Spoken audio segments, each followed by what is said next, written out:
Pick up your gear and open your chests. Throw on your armor and head out on a quest. Hey, hey, it's a brand new day. On the Sword Coast, your allies will help with blades and bows and magic as well. Hey, hey, heroes on their way, fighting forever against overwhelming odds, fighting together in favor of multiple gods. Idle champions of the forgotten realms, idle champions, adventure never ends. Idle champions, get you all out there. Idle champions, you will set again. Idle champions.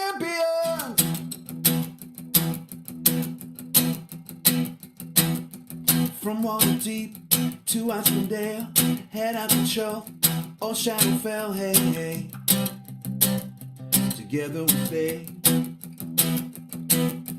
Walk to the monsters, walk to the boss, walk to the right, it's never a loss, hey, hey. Bad guys to slay, fighting forever against overwhelming odds, fighting together in favor of multiple gods. Idle champions of the forgotten realms, idle champions, adventure never ends. Idle champions, get you all out there. Idle champions, you will say again. Idle champions, idle champions, idle champions, idle champions. Hello, everybody, and welcome, if you're watching live, to our new time. Bright and early, for me, at least. Here on the Codename Games channel. Welcome to Gaarawarr's Guide, the tutorial show.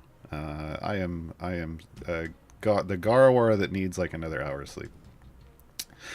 But today, we are going to be talking Greengrass Year 5. And the champions that come with it, Melf, Orkira, and Gazrick. Gazrick the Rock Gnome, Orkira the Dragonborn, and Melf the Male Elf. Right? Yeah.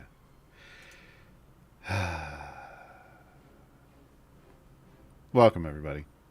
Alright, so we're going to dive right in like usual, but if you haven't been to one of these shows before, if you are a new player, first of all, welcome.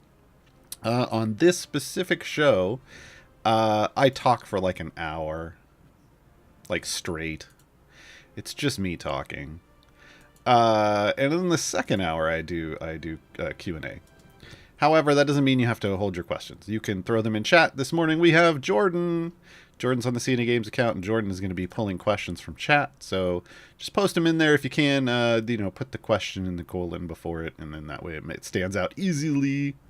So Jordan knows it's for me and not just a generic question for the chat. And I will get to those in the second half of the show.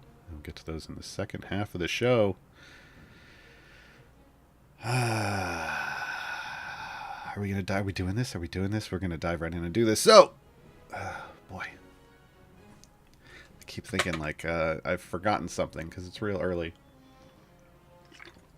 Oh, I got the date right. We got the code on the screen. Yeah. Hey, for once.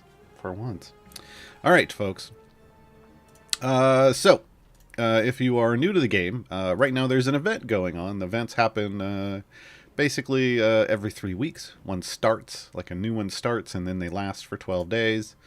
And then you get another one not too long after that, because again, they start every 3 weeks. So, whenever you get an event, like normally Grand Tour of the Sword Coast is all the way at the top of this nice little banner. But when an event shows up, the event takes priority. It shows up here at the top. If you click on it, you come to a new version of the map with only one adventure node, and that adventure node will have 3 different adventures for you to enjoy. This is how Idle Champions introduces new champions to the game and gets you new champions for your bench. So you can, solve more puzzles and have more fun. Every event there's going to be 3, and only 3 champions. This is year 5 of the events. That means technically 5 champions have shown up over time with this event. But the other 2 are lost to time. No, that's not true. They're lost to time gates. You can only find them now in time gates. But you can always still go back and unlock them. So all the champions are still free and available, even if they don't show up in the current event. You can pick them up at any time. But you can get these super easy, and you can get gear for them by doing the event. That's what we're going to be talking about today. Now, one thing you'll also notice is there's this new little icon up here in the corner. When you come over here, just like other places, it has a favor rating. It also has these bouquets. What are bouquets? And a number. Bouquets are event tokens. So unlike regular adventures, you have to pay this currency to start an adventure run. And these are earned just over time. As the primary delivery method is just once every 25 seconds as you're killing things in the game, one will drop as loot. That's it. You can't speed it up. You can't increase it. Like you can't run multiple parties. You can't run speed potions or speed champ. It's one every 25 server side seconds, not client side seconds. Let's put it that way to get technical. So you earn the same amount of tokens every event. If for some reason, like me, you're sitting at a map screen and you're not actually killing anything, the game is still tracking what you should have earned, and when you do go in and start killing things, it will make an attempt to catch up. It does its job pretty well. And it will catch up and get you the ones that you might have been missing. There is one notable way to get more event tokens, and that is with bounty contracts. So if you've been opening chests, and you should be opening chests, you will note that out of gold chests you will get something called a bounty contract. Bounty contracts, they will give you some gold to help you level stuff up, but that's like, don't worry about the gold. What you want is the tokens. You want the event tokens. During an event, they will drop event tokens because bounty contracts are time-based. So the way that you will get lots more is it will calculate for that period of time how many one every 25 seconds would have happened, and it gives you flat amounts for every bounty contract. That is the trick to getting lots and lots of bouquets for this event, but there's a different name for these for every event. So Greengrass, spring event, guess what? We get bouquets. Favor in your event is going to be different. It's going to be a different deity each time. So this time around, this is the symbol of Lathander, the Morning Lord. It's at sunrise. So you'll have to earn favor. You have to start over every event, but favor is the stick that makes everything easier. You just whack the adventure with the favor stick for events, and you can beat all the things. But you have to earn it over. You start from scratch every time. But that's not as painful as it sounds. Trust me. Events are easier to progress in than regular campaigns. So you not only do like enemies have a little less health, they drop a little more gold. You can push a little further, make more money, and earn a lot of favor quickly. You don't need as much as I do. This is in-game favor, folks. You don't need this much. Technically, to make all of the adventures show right here as all the variants show as green, which is difficulty easy, which is kind of your measuring post. Like as long as you make them all go green, you've got a good shot at beating them all. It doesn't mean you will, but you got a good shot at it. To make them all go green, that you need at least like 5 EO8 favor around there. That'll make all of them show as green, but it's different amounts for each one. So this one's about like EO4, this one's in the EO6 range, and this is in the EO8 range, right? So if you shoot for EO8 to E10, because we are using scientific notation, those are kind of the favor ranges that you're trying to get in an event to make sure that everything is doable. And it is always my recommendation not to attempt variants until they show as green. Because variants are harder versions of the regular adventure, and if they're harder, that means you're going to need a bit more help to make sure you do them. And since in an event you're paying to start them, you don't want to waste your tokens trying things that you're going to fail, right? So give yourself a good shot and make sure that you're getting into the the green easy range if you can, and only attempt those so that you don't, it doesn't look like this is a lot, like 1,250 bouquets. That's not a lot, but these are the old ones. This is the past year. This is Melf was year 3, Orkira was year 4. The current event is normal price. These are discounted. 5,000 bouquets. That's a lot of bouquets, folks. Don't make sure it's at least showing as green before you do that, right? Right. Okay, so in each of these events, again, so you have three adventures. When it first shows up, it won't say free play here. It's just going to be adventure, and one of the rewards here will be the champion. It'll show the champion for you. I've already unlocked them all, of course, but you want to do the adventure unlocks first. Just go right down the list and do each one and unlock your 3 new champions, because you want to be able to use them at the very least in an event. Even if you're doing this at the very last second, at least go through, do each one to area 50 and unlock each champion. It's inexpensive. It's a quick run. I do recommend pushing in each one if you can, if you've got time. We have a lot of time. If you're watching this live, you've got most of the event is still left. So do each unlock adventure and push it like a favor run. Don't just go to 50. Go as far as you can on the regular adventures, because again, favor is this stick that makes everything easier, right? So do each one of these, and then they will show free play, and they will show all of these variants. And then if these don't already show as easy, because I don't know how far you pushed in those regular adventures, then you're going to go back to one of these, either Melf's, Orkira's, or Gazrick's. Each one has a different formation. And you're going to push and try to earn favor to make these show as easy. Again, I don't recommend doing these until they show as easy. I do think that Melf's formation layout, this one right here, that looks like an iron, in my opinion, right? Like it's an iron. I don't know. This one looks to be the easiest to push with for newer players, because of the layout. It's single tank, but then you get some adjacencies here and some places for those champions that like to be by themselves to do that, and then you get a decent pushing formation. This one's rough. This one's pretty rough. 2 tanks separated, lots of separation, not a lot of adjacency. Anywhere in this formation that can make it more difficult for you to complete some of these, so keep that in mind. You might need a little more favor, just because this is not ideal, right? And then Gazrick, excuse me. I'm gonna get that right one of these days. I'm working on it. Gazrick's is an all stretched out formation. It's a little rough, but this was made really to show off how Gazrick works, and it's fantastic for using Gazrick in either placing him back here or placing him up here. It does a lot of work. It's really neat, but it can be harder for newer players to push real far with, right? So when you're in this event, if you're looking for favor, I would go with Melf's. A lot more friendly for new players.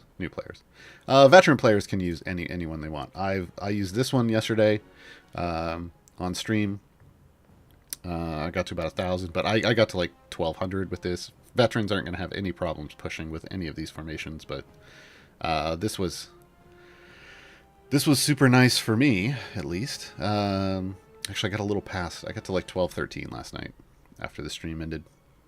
So if you're a veteran, you should be able to do any of these, but if you are a new player, I would stick to Melf's formation. All right, we're going to talk about each of these variants. Now, again, variants are just, it's going to be the same enemies and stuff as the regular adventure, and the event has all the same enemies regardless of who you're doing, but it's just the layout that's going to be different, and then the variants. So in order of the variants, the first one's always going to be get to area 75, the second 125, and the third 175. Always going to be the same distances that you have to complete. It's just these rules down here, these restrictions, that are going to make them unique. So, for Honorable Discharge, each champion can only be used to beat 50 unique areas. So that means if you put in a formation on Area 1, whoever you put in on Area 1 is going to disappear after Area 50. And you'll have to put new people in. This isn't a variant restriction we see a lot of, but it's one of those things where basically you have to kind of plan ahead. You have to plan ahead because you're only going to get to use them for limited periods of time. A champion counts as being used in an area if they're in the formation at any time during the attempt that beats an area for the first time. After a champion has been used while beating 50 unique areas, they cannot be used in the formation anymore, and basically their picture will gray out, and you have to swap to somebody else.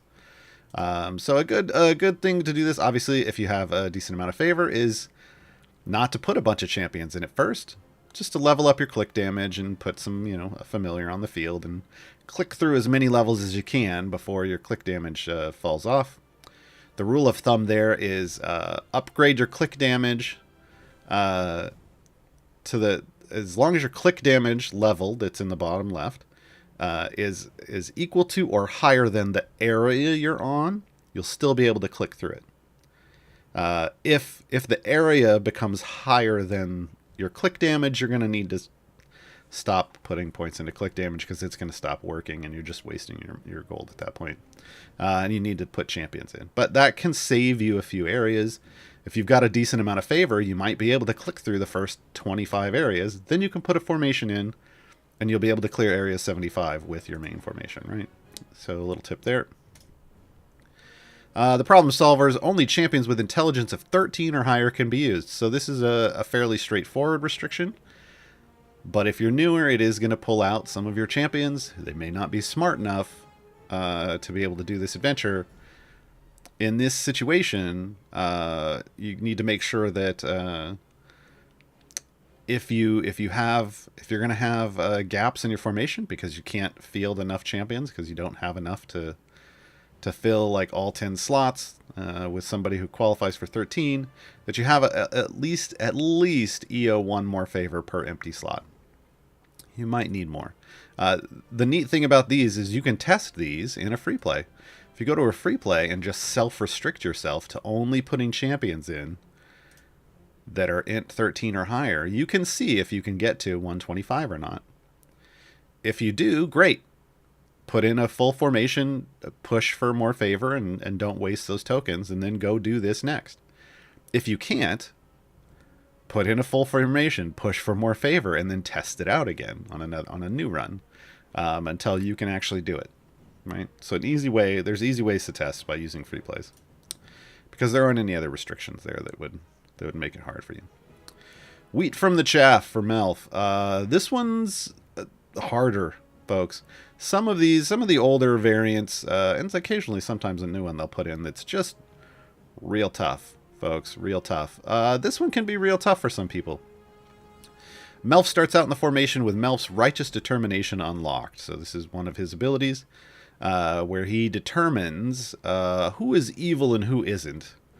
Melf cannot be removed from the formation or swapped out. Only enemies Melf deems to be evil can be damaged. So this means as enemies are loading in, they will either get a mark where they're determined that they're evil, or they won't. If they don't get that mark, you can't kill them. Ever. So your tank is going to get enemies stacked up on them, and just basically they're going to get pummeled. So you have to be strong enough to be able and have a strong enough tank to take a beating while you're trying to kill enough enemies to move forward to the next level. Like I said, normally you want like EO8, like 5 EO8 favor for this. You might, because of this restriction, you might want to shoot for E10 before trying it. You're going to need a sturdy tank in your front line, and you need to potentially heal them or shield them, something to keep them alive, maybe both, while you're waiting to kill everything else. That's just the reality of it. it can be very difficult when you first start out as a new player to get to the point where your tank is strong enough to live through those waves. Health potions can help you when you're starting out, if you have any. If not, I know that this is usually considered where you put the tank, this single spot up front, but you might just, restrict yourself to 9 champions and put 2 champions here. Naeli's usually your starter tank, and you'd put another champion up here. Don't even necessarily have to be a tank. Why are they there? They're co-tanking. They're spreading out some of that damage across 2 people so that you don't get completely overwhelmed early on. I have an example of this. I have a picture of a formation that I used with Naeli and Brunor, because Brunor, not a tank, despite the shield and armor, folks, but is a Brunor. Which means he's kind of tougher than normal. He's got a little more health. He's what the developers call a bruiser. They don't tell us this in game, but he's a bruiser. He starts with a little more health, and he's also got some overwhelm feats that you can slot in to make him be able to tank a little bit. So I have that. I have an example formation in my guide to Melf. You can find it on the subreddit. Here, I'll link it in chat. Just scroll down on that page until you find Greengrass and Melf under the event. Click on Melf's name, and down at the bottom under the wheat from the chaff, you'll see an example formation. Again, just early on until your main tank gets strong enough to be able to handle things by themselves. But yeah, this might be one you wait to do until next weekend. Honestly, if you don't have a lot of favor yet, wait until you have a lot of favor and then do it. And maybe that's going to be next weekend. It's okay. That's okay. So for Orkira's variants, Wise Warriors wait. Only champions with a wisdom score of 13 or higher can be used. So again, this is a stat restriction. Like I said before, you can test that stat restriction out, like to see what kind of formation you can build in a free play and see if you can get to 75. There are some secondary restrictions here, though. Enemies move 100% faster, so they're just going to rush to your tank a little faster. Every 25 areas, that speed boost is increased by 100%, so they're going to move faster and faster. But you only have to get to 75. So they'll start out at 100%. After 25, they'll be 200% faster. After area 50, they'll be 300% faster. But after area 75, you're done. You just complete it. When you finish a variant, unlike adventures, regular adventures or free plays, regular adventure, your completion area might be 50, but you keep going for favor, right? But in a variant, 99% of the time, you just bail once you're done. Volo's Guide to Orkira. This guy again. Orkira starts in the formation and can't be moved or removed. So this is the it's time to learn how to use Orkira situation. Volo joins the formation and catalogs Orkira's unique capabilities. Volo forgot to mention that he angered a swarm of spine devils before joining us, because of course he did. They appear in each area and deal 300% additional damage. So this is basically, you're going to occasionally get a spine devil that shows up that's going to do a lot more damage. They don't have a lot more health, so as long as you're able to kill everything that comes out before it hits your tank, you're fine. It's only if things start building up on your tank that you run into trouble. But again, as long as you have a decent amount of favor, you should be able to clear this just fine, as long as you can build a formation around Orkira, which you totally can. Orkira is basically just, you put Orkira in. As long as she's not right behind the tanks, she's going to do her job real well. I mean, she'll do her job just fine even right behind the tanks, but the tanks would like it if you put her a little further away. Flare Whispers. Armored Mind Flayer guards appear in each area. Uh-oh. They said the A word. Armored means each of the enemies has these little chunks. You've probably seen it already, and there's a little shield. And you have to do a minimum amount of damage to remove a chunk of health. You gotta hit them a lot of times. It's not just one and done like it is with most enemies. So keep that in mind. Usually champions that have multi-hit capabilities, so Ashara or Hitch. These are champions that are good for dealing with armor, because they will take off, with each basic attack, they will take off multiple chunks as long as they're meeting that damage threshold. The Elder Brain's whispers slowly drive your champions mad, and when a champion gets a killing blow, they gain a random number of stacks of a debuff. When the debuff reaches 100 stacks, they're stunned for 15 seconds. Mind Flayers and the Elder Brain all deal 100% additional damage.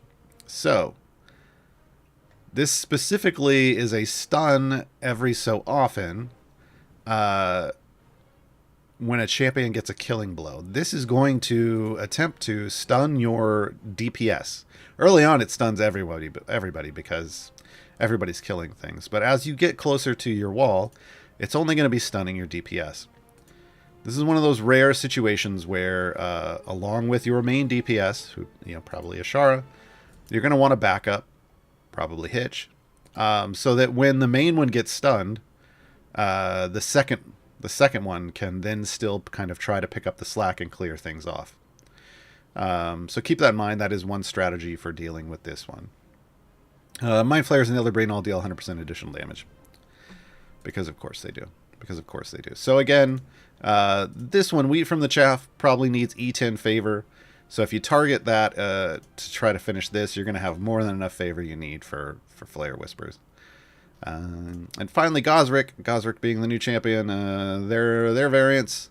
All of their variants are designed specifically to teach you how Gazrick works. This is one of those neat situations where the whole design of all of them is like, hey, here are all the different ways Gazrick works. So, Gazrick starts in the formation, and he starts, you see these red X's, Gazrick starts here. They really need to get that implemented where it shows the champion. That he's going to be right here in this top corner. And he's going to be right next to these, what is it in this one? Oh, Ice Mephits. So 2 Ice Mephits have befriended Gazrick. It's not weird. So they're going to take up these slots. So whenever we have these escorts, other things that are here that prevent us from using champions. Again, you might need a little more favor because you're down 2 champion slots. But Gazrick's going to be here, and we'll talk about Gazrick's, but one of his buffs is it buffs in a snowflake formation, which is basically going to buff this entire back line and then this entire angled line here. So your DPS will want to be like right here, or right here, one of these places, depending on what tank you're using. Here, if you're using Naeli. So that's basically what it's teaching you to do. It's showing off how that buff works. It just happens to also be taking away 2 slots from you. Brain Freeze, again, Gazrick starts in the formation. He can't be moved or removed from the formation. This time he starts all the way down here at the very last spot. Because again, he has that angled buff, and what they're teaching you with this one is that his buff jumps gaps. We don't get a lot of those, but it will buff these 3 slots at an angle here because that's at the angle from this one. Right? This is a line. So it's showing you that it can jump gaps. There's only one other gap jumping buff in the game. It's Dadius's, so Gazrick's pretty neat for odd formation layouts where you want to put Gazrick somewhere back here, but you still need to buff in a line up somewhere else and through a gap. It's going to be nice. That's what it's teaching you. Gazrick has created 3 Snow Golem companions, and that's what takes up all the slots back here. So again, you're going to need a good amount of favor to complete this. But again, if you're doing these in order, which is kind of the best way, you'll need like E9, E10 just to do this, which means you'll have more than enough favor to complete these when you get to them. Each golem has an intellect devourer perched on their head. That's problematic. It's not weird, well, but it's problematic. Only champions with an int score of 13 or higher can be used. So this is another restriction. Now, you're forced to use Gazrick, and then you're missing 3, so you only got to find 6 champions with int 13 or higher. You should be able to do that. We'll see. It's snowing in all areas where there's not already weather set. Why is that important? Well, we'll talk about Gazrick in a bit, but he does have an ability that's based off if it's snowing somewhere. This again should be pretty straightforward as long as you have a lot of favor, and hopefully by this point you do. Armored Assault, the final Gazrick variant. He starts in the formation again, and I can't remember where on this one. He can be moved. That's why.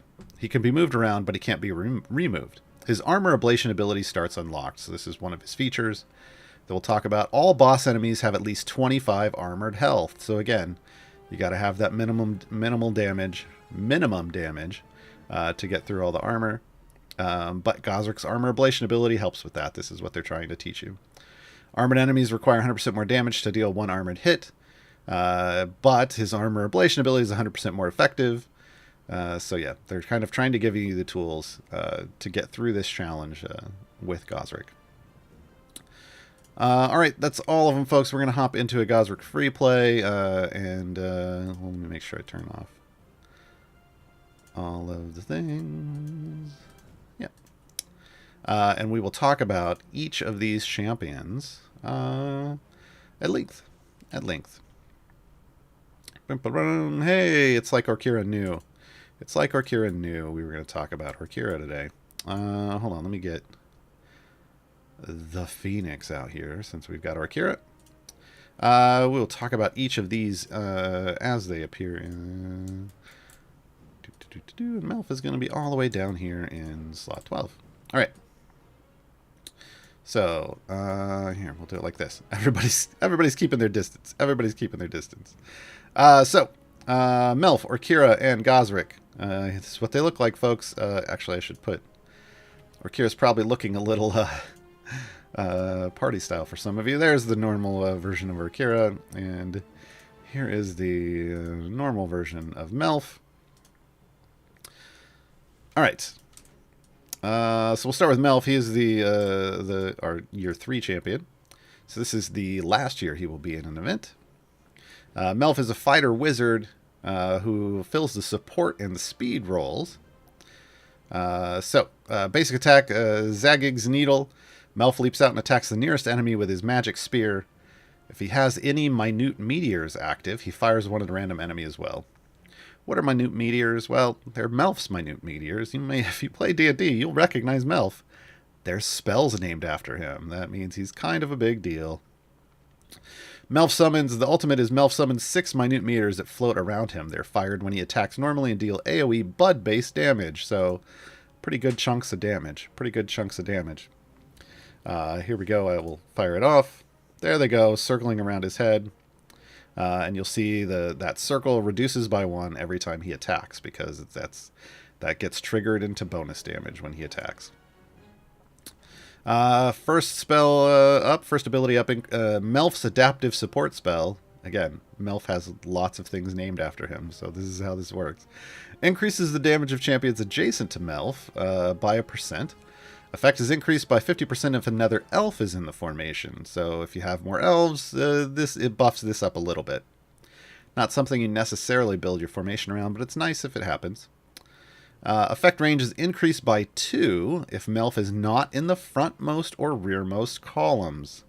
So this is a formation building notification letting you know that this is what you want to think about when you're placing Melf in your formation. You don't necessarily want him in the frontmost, because he's not a tank, so you don't want him there. And you don't necessarily want him in the rearmost column, because he can only buff adjacent if he's in the rearmost. Effect is increased by 25% for each unique race in the formation. So again, nice little bonuses if you're using elves, or if you're using there's a different bonus for different things. But right now, Melf, as you can see, he is buffing pretty far away, up to 3 away, because we get a bonus for unique races, and because I'm not in the frontmost column. If I move him to the frontmost column, see, he's suddenly just only buffing adjacent. But as long as he's not in the frontmost column, he's buffing much further. Right? That's how Melf works. So keep that in mind. Melf's Righteous Determination. Melf knows exactly what evil is. Whenever an enemy spawns, it has a 50% chance of being deemed evil by Melf. Enemies that are deemed evil take 1% more damage from all ultimate attacks. So this is a unique ability in the game in that it actually buffs your ultimate damage via a debuff on enemies, right? But it's only certain enemies are going to take more damage. If we remove some of these, sorry folks, let's sit you down for a second. Let me see if we can get. There we go.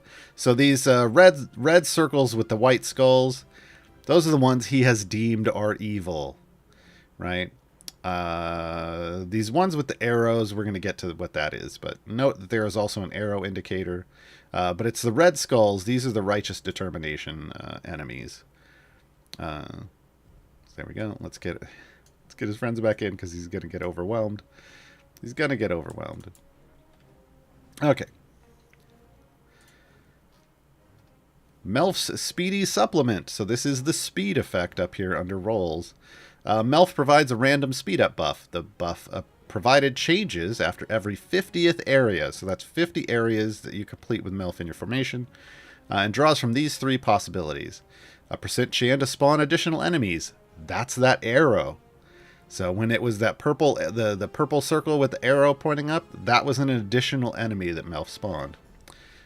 Increased enemy spawn speeds. This makes them move faster. Basically, they move from the right-hand side of the screen where my cursor is to this area where they actually take damage at a faster rate, letting you kill them faster. That's what spawn speed means. There we go.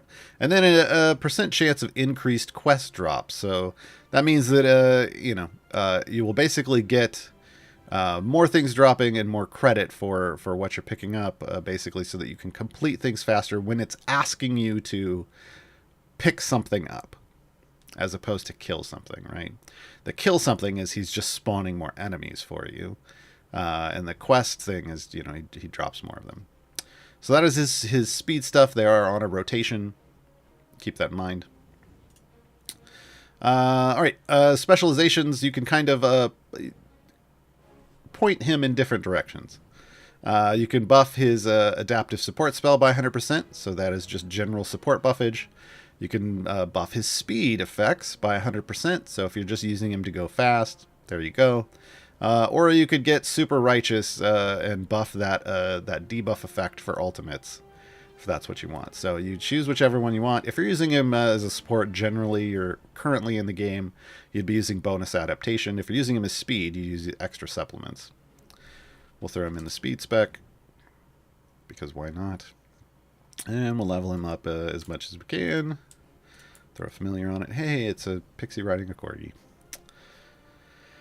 All right, and there we go. Melf's Augmented Support Spell. So this increases the effect of adaptive support by 100% only on the non-dominant gender in the formation. So if you've got a bunch of dude bros hanging out in your formation, all of the female champions, like Orkira, in this case, would be getting a bonus.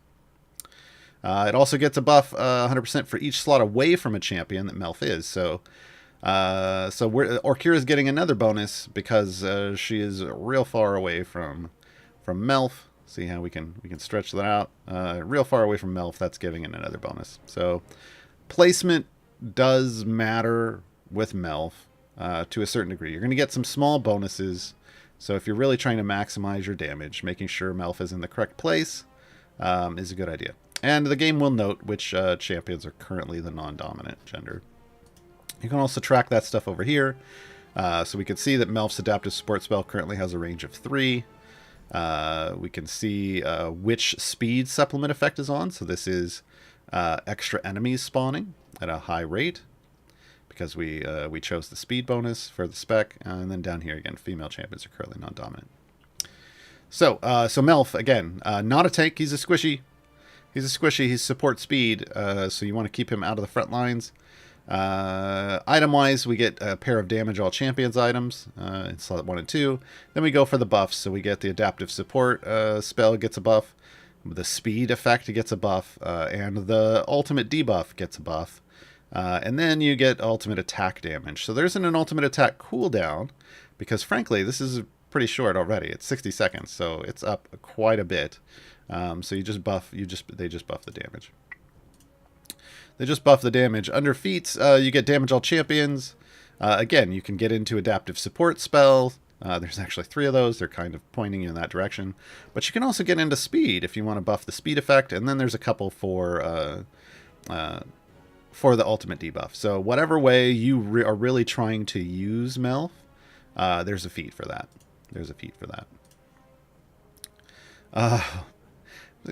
I'm real glad where Melf's like, Orkira, anytime you want to level up and give me some healing, that'd be great. Let's do that. Let's level up Orkira. There we go. Now Melf's going to top right back off because, hey, guess what, folks? Orkira, our year 4 champion, is healing support. Healing support. One of the better healers in the game, honestly. Orkira is the female Dragonborn cleric. Comes to us from Heroes of the Plains. There's a long list here if you hover over it of all the other Heroes of the Plains that are in the game currently. So she's a member of the Heroes of the Plains. She's played by a CNE currently now CNE employee Lauren Urban. But wasn't when Orkira was put into the game. Technically, well, at least when the design was starting. Got hired right before she arrived at the game, which was an interesting coordination there. Burning Hands is the basic attack. Orkira leaps to a random enemy and attacks with a small AoE cone of fire. That's important. That's important. Why is it important? We'll get there. Lesser Restoration is the first ability. Orkira heals non-adjacent damage champions for an amount. The amount will vary. But that means that right now, if Melf gets hurt, he's going to get healed. If Gazrick gets hurt, he's going to get healed. But if I put them here, neither of them will get healed. Orkira does not heal adjacent people. So, you got to make sure that the people... This is why you don't want to put Orkira here, right behind the tank. Because if Orkira's right behind the tank, Orkira can't heal the tank. So, just that's the real rule for placing Orkira, is make sure Orkira isn't right next to the tank, or else the tank's not going to get any help. But there's also some triggers off of this, so keep in mind, Orkira heals non-adjacent. Non-adjacent. Elemental Fire, this is the big debuff. Whenever Orkira damages an enemy, they receive a stack of Elemental Fire. They take 10% of Orkira's damage per second for 15 seconds. Not a big deal. Orkira's not a DPS. That's not going to do a whole lot. It's going to give a little bit of damage, but in this game, but they also receive a large percent of additional damage from all attacks. All attacks meaning champions and click damage. So this is a debuff on enemies that gets placed when they receive a stack of Elemental Fire, which comes from Burning Hands. Comes from Burning Hands.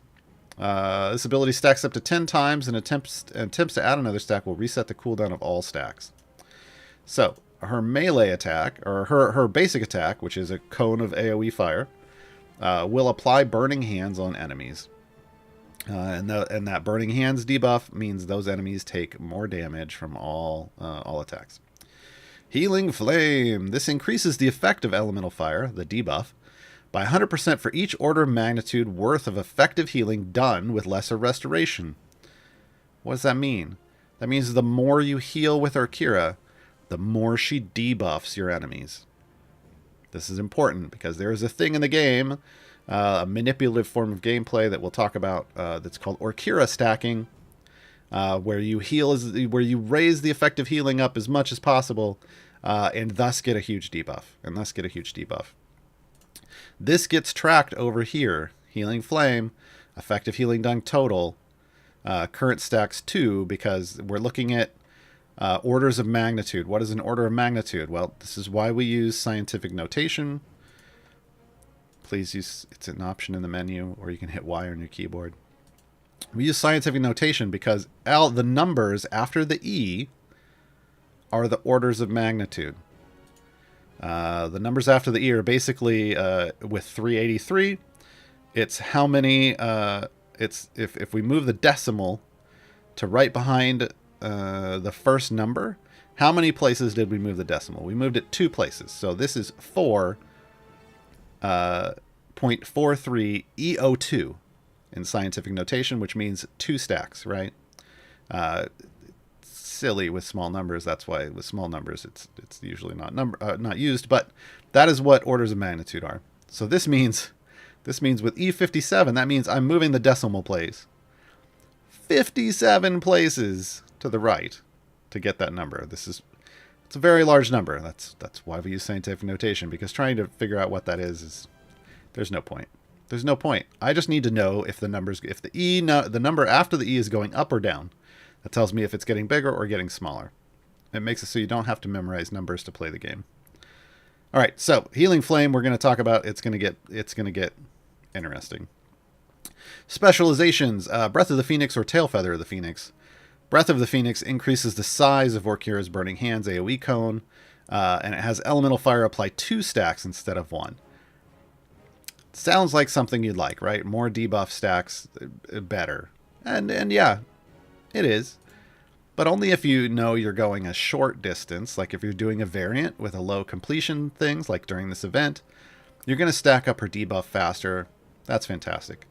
However, Tail Feather of the Phoenix is the one you want if you want the most possible power.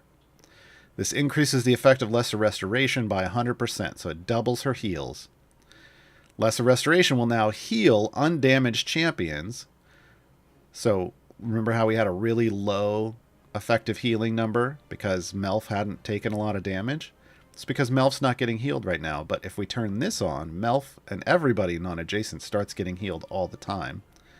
And Healing Flame will count 1% of this non-effective healing as well. This is the big one. Shake your tail feather, folks. If you want lots and lots and lots of debuffs, if you want to be able to push as far as you can in this game, you want to shake your tail feather. So as you can see, now we're healing. We've leveled it up. They're getting heals of 4,600 now. There's nothing's going to stop them at this point. But more effectively, we now have a lot more effective healing done. We've now gone up orders of magnitude. If I had more champions in the formation, this would really be ramping up, right? Because it's about each champion in the formation. So that's a big deal. Make sure if you're trying to push as far as possible, you're using that right side spec. We've got the ultimate. We'll talk about that in a moment. And then we'll talk about this one interesting feature about Orkira, self-sacrifice. So this is a big, long bit of text, folks. Let me summarize. This is based off who she can heal. So remember, non-adjacent champions. If a champion Orkira is able to heal, is about to take a killing blow, usually this is going to be your tanks, but not always, Orkira instantly swaps formation slots with that champion for 10 seconds and takes the hit for them. During this time, Orkira's overwhelm point, that's up here, it's a tanking stat, is set to twice the other champions. So tank champions usually have like a 20 or 25, sometimes 30 overwhelm. So it would go to twice that. And neither Orkira or the other champion can be moved, removed, or swapped out. This is because Orkira has decided to take their place and protect them and let them heal. Because again, if she is able to heal them, she has now swapped places. They're still getting healing from Orkira as long as Orkira stays alive. And can be healed back up in the wherever Orkira was. And then they'll swap back and they can go back to tanking after 10 seconds. After the time expires, they swap back regardless of whether Orkira and or the other champion died during that time, which is entirely possible. The effect can only occur once every 60 seconds. So it's a neat little effect that helps Orkira jump in the path of danger for her friends. Orkira's ultimate, Radiance of the Phoenix, one of the cooler visual ultimates in the game. Orkira flies up over the enemies, grasping the domain of the Phoenix, that's her cleric book, and uttering a prayer, summoning the Phoenix to rain elemental fire down upon the battlefield. This deals damage and increases elemental fire stacks for affected enemies by 1 every 2 seconds for 10 seconds. So that means all enemies are going to gain 5, if they're out there and they lived through this, they're going to gain 5 stacks of the elemental debuff. Here's what it looks like. Flies up, calls forth the Phoenix, rains down holy fire for a while, folks, for a while, then goes away.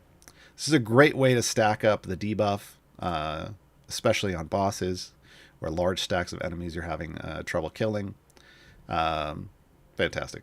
It's basically a, hey, let's just max out our stacks kind of debuff. It doesn't take you to max, but it gets a lot of them out there. Orkira's items. She gets a pair of damage all champions. Again, she's healing support. She gets a healing item. This is Lesser Restoration, so that's great. She gets a debuff item. That's even better. And then she gets a Healing Flame item. Remember, this is effectively making the debuff bigger. So lots of healing, a debuff, more debuff. And then this reduces the cooldown of the ultimate attack, so you can stack that stuff up more often. She's got a pretty great kit there in terms of items. In terms of feats, damage all champions, you get lesser restoration, so you can focus that healing. You get elemental fire to focus the debuff, and you get the healing flame to kind of in the middle. I tend to, when I'm just pushing, I tend to run elemental fire. When I'm trying to max out her heals, I run double healing. Yeah. And I will show off Orkira stacking after we're, well, no, we'll do it right now. We'll do it right now while we're on topic. Okay. Orkira stacking takes a specific group of champions, folks. So this isn't something you're always going to be able to do. This isn't something that everyone's going to be able to do. This is a kind of a mid-game to high-level technique to maximize her debuff. Normally, you would do it after you've gone so far that all of your champions are max level, so soft capped. It requires a specific champion to do it. It requires Artemis Intrari. If you don't have Artemis, Orkira stacking isn't really a thing that you can pull off to incredibly effectively. Artemis has an ability where he can observe effects that are on other people and magnify them. This includes healing, and this is why he's the key to Orkira stacking. So he can buff up the healing numbers, like we're currently at, we're currently in the EO4 range here, so our debuff is around EO8. So we're going to do some things with some champions. We're going to bring in Archon. Archon can also observe. Well, it's not. He usurps. He takes things off of other people and magnifies them. So we're going to do some magnification here. Let me just show you what that looks like if I were to drag Gazrick in. So normally, Archon adjacent to this champion, not getting any buff. You put a buff there. Archon's taking it off of Gazrick because he can only take buffs he can't receive himself. So you put Archon next to Orkira. Then we put Artemis here, and Artemis is observing it. Right? Archon is usurping it off of Artemis, and then Artemis is observing it off of Archon, and thus making it bigger. That's why it's at EO6. Then we pull some other people in here who are going to also buff some things. So Narak has an ability that will buff Orkira's healing. It's called Gazrick Focus. So we're going to see these heal numbers go up in a bit. There, like so. There. Well, that's, yeah. Okay. This is always, you always kind of got to refresh. There we go. So we're up to 8.49 EO7. So then we're going to put in Orkira. Orkira buffs abilities for spellcasters, but only if you meet her qualifications. So she's not going to do anything right away. But as I add magic-based attackers to this formation, she's gonna see more going on. So we're gonna throw one up here because Whittle, despite holding a gun, she fires magic out of it. We're gonna throw some more magic up here. We'll throw some more magic. Well, no, I need these to be magic DPS actually. So we will swap that back out. Do I have a magic? No. I want Ashara. And I want, let's say Gem. Say Gem Dark Magic. Of those dark magics. Who else do I have available right now? Because I am in a little bit of a pinch. We need one more. Who am I missing? I have this saved in a formation, but I don't want it. Well, here. Let me just go to my save formation. Orkira stacking. Boom. So. Oh, I did put Weddle in. We'll move that around. I just needed somebody to qualify, I think, for... this is less for Artemis and more just for... I think I just threw them in at random because they were the only thing I had left. So there's room here to make this better. But I don't think we have anybody to make it better. I need Makos, and Makos is on trial. So normally Makos would be where Whittle is. Because Makos is a magic DPS. But my Makos is on trial currently. So this, as you can see now, we are We are getting an E18 healing. E18. We were only at like E4 before, folks. Now we're up to E18 healing, which is ramped up Orkira's debuff up to E13%. So huge increase in the debuff. Huge increase in the debuff. We can make it climb a little faster if I slotted in the healing feats, but this is the basis of what is called Orkira stacking. I even had it saved in my formation that way. So usually you would get all the way to the point where you're fully leveled up. Then you would come back to level 1 and you would do this kind of shenaniganry. And get a much larger debuff so that when you go back to pushing, you can actually debuff the enemies more and make everybody take a lot more damage. It's pretty fantastic. It's pretty fantastic. Let's get these off of here so they're not distracting. All right. So now we're going to talk about Gazrick. Gazrick is our newest champion. Gazrick just arrived to the game, so Gazrick is brand new, and everybody's still trying to get used to Gazrick. But Gazrick's super cool, pun intended. Gazrick's a rock gnome druid. Comes to us as part of the Rivals of Waterdeep. There's the current rivals that are in the game. More will be coming. Gazrick's basic attack is Frostbite. He attacks the closest enemy with magic, dealing damage with a chance to stun them. But Gazrick's ultimate is Sleet Storm. This one's super cool. We're going to fire this one off right now. Gazrick summons a Sleet Storm above the nearest enemy, dealing damage and freezing the ground in a large AoE radius. The frozen ground lasts for 30 seconds, slowing enemies by 50% while they travel through it. If it is not already snowing, it begins to snow until the area changes. So there's a Sleet Storm, and here comes the snow. And it's going to snow until we change areas. This snow effect matters. It doesn't do anything directly to the enemies, but it buffs Gazrick. All right. Frosty Friendship. Gazrick increases the damage of all champions in a snowflake shape. This doesn't mean the champions themselves are shaped like snowflakes. It means the way the buff spreads out from Gazrick looks like a snowflake. What does that mean? It means it has lines, straight lines that come out at all angles. Again, in this formation, we have a straight line that would come over across here to Orkira, and we have a straight line, as you can see here, that jumps over to Melf. We could put them here, and you see now there's lines that go in all directions as well. So yeah, any way you want there. Gazrick's going to buff in a snowflake shape. The damage bonus depends on how far away they are from Gazrick. So you want to place Gazrick as far as possible away from your primary DPS, and you want to make sure one of these lines is crossing paths with your primary DPS. This is your formation placement indicator. Yeah, use that to make sure you're getting lots of damage. Traveling Merchant. Gazrick now travels with a portable stall to sell his merch. It's fantastic. Increases the gold find bonus by 100% for each Rivals of Waterdeep member in the formation, including himself. So he is a gold champion. Oh, I forgot to mention that. He is support gold.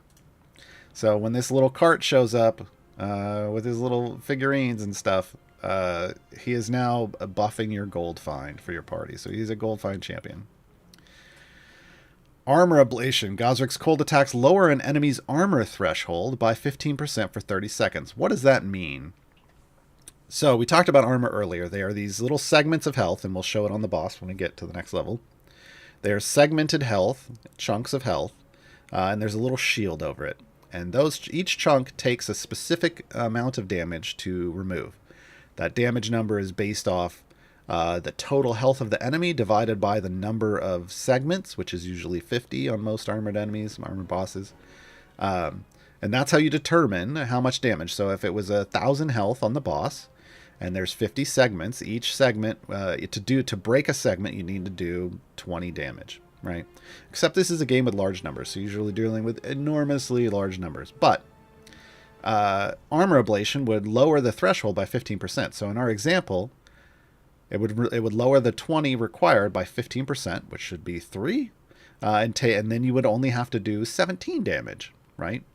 So that's what we're looking for here, and that's by each attack, because this stacks up to 30 times.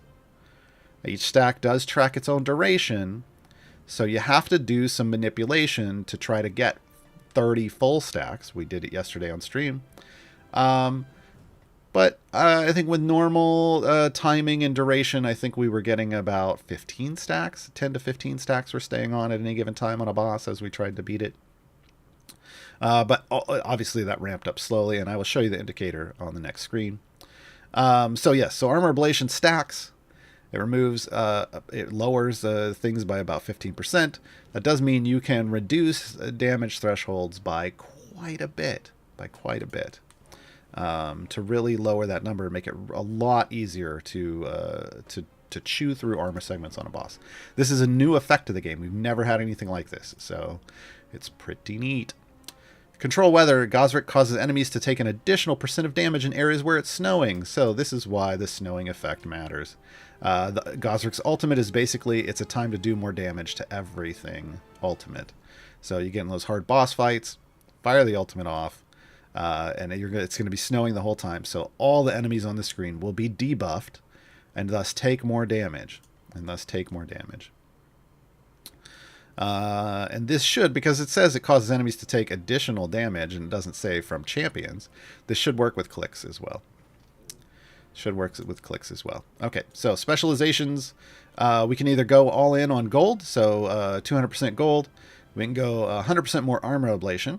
So helping out with the armored enemies. So if you know you're fighting lots of armored, if you know the bosses that are causing problems in this, you can go armored enemies. Or you can go finesse with frost, which just does the control weather. So every time it's snowing, 200% more damage. The most potential, again, if you're dealing with armored enemies, I would recommend armor ablation. Because it stacks. And it can get a very nice bonus to lower that threshold. I know some people are like, well, the amount of health you have to remove is smaller than an enemy's health anyway. So what's the problem? Well, you're not one-shotting bosses at your wall, like as you're pushing deep. That's the problem. Normally you can wear them down little by little and eventually beat them. Well, when they have armor, you can't, because if you're not doing that minimum amount, you can't even remove a chunk. So Armor Ablation is a very nice, very welcome addition to the game, despite what you might hear. I'm going to go with Armor Ablation. We will level Gazrick up a bit more. Oh, I forgot to put some familiars out there. We'll do it with familiars. So yeah, that's all of that. Item-wise, he gets a pair of damage all champions. Again, support gold. He gets Frosty Friendship. That's the directed formational, the little snowflake icons. You can see underneath, if it's receiving the buff, you can see the little pulsing snowflake underneath of Orkira here, and underneath Melf. That tells you that that's where that buff is going. We've got an item for the Traveling Merchant, so this is a gold boost. And we've got an item for Control Weather, so that's the debuff once the ultimate goes off and it's snowing. Now, in some areas, it's just snowing. Like Icewind Dale, guess what? Gazrick might be cool there. And then cooldown reduction item, which is great because you want to spam that ultimate to make it snow everywhere. Gazrick doesn't make it rain, Gazrick makes it snow. Everywhere. All right. Feat-wise, I haven't unlocked my feats. Oh, I was going to do that yesterday. Oops. I haven't unlocked my feats yet. But Gazrick has damage all champions. He's got Frosty Friendship, so you can go right into that positional formation buff. He's got Traveling Merchant for the gold. It doesn't have Control Weather, but that's okay. It's already pretty strong. He does have some stat feats. So Constitution +1 helps him qualify for Vajra? And Strength +2 makes him qualify for Zariel. So these are patron additions. So that makes Gazrick qualify for every patron currently in the game. With these two, obviously you have to slot a feat, but that's better than not being able to qualify at all. So that is our 3 champions. Now I'm going to hop to the next boss screen. And we're going to show off Gazrick's ablation icon. This is going to be an icon effect on the boss themselves. It's going to be a little bit up. I'm going to take Orkira out because Orkira's ability kind of covers it up. It's going to be a circle. I'm going to point it out here. Attack, attack, attack, attack, attack. Yeah. There we go. Oh no. Oh no. Where is it? Why is it not showing up? Of course it's not going to show up for me. Oh, it's because this boss doesn't have armor. Oh, Gaarawarr. Seriously. Seriously. I get to the one. I forgot. This is a hit-based boss. Let me find the armored boss, folks. Let me find the armored boss. Is it a 25? You'd think I'd remember this. You'd think I'd remember this, folks.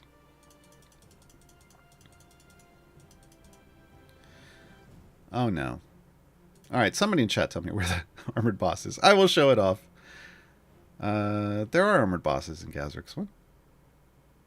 I was doing them yesterday. I did it yesterday on stream. I just don't remember which level the boss is on now.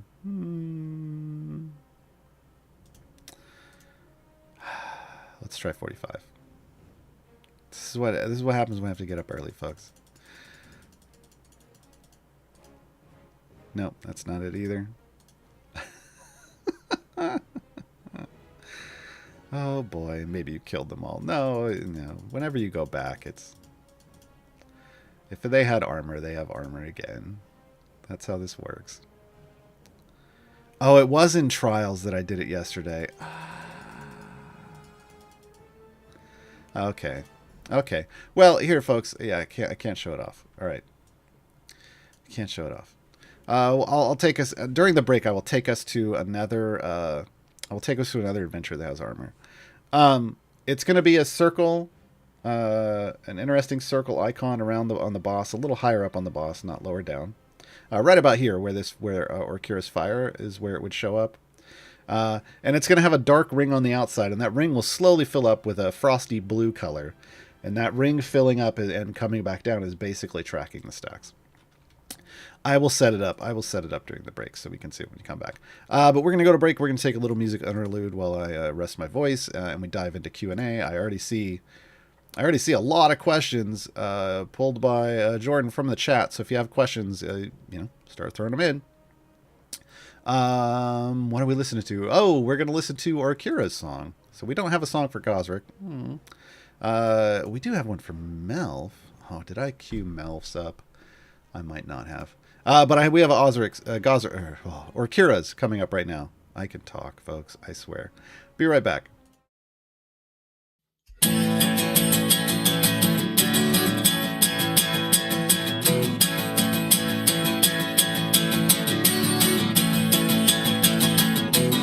I want you to be happy, I want you to be safe. And if it can't be either, then I'll toast you in the grave. I'm hanging with the phoenix as you travel across the land, thwarting lots of evil with the cast of burning hands. So let's take it one problem at a time. We'll get there together, there's no mountain we won't climb. So grab around the fire, my friends, and sing another line. Let's celebrate together till we all run out of rhymes.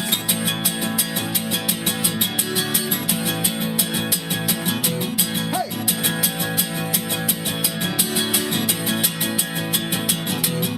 I'll heal you with my fire, I'll catch you with my wings, and when it gets real dire, I'll devote all the things. My friends are like marshmallows, flammable and sweet. I try hard not to burn them when I'm bringing home the heat. Then we'll take it one problem at a time. If we get together, there's no mountain we won't climb. Together around the fire, my friends, and sing another line. Let's celebrate together till we all run out of rhymes.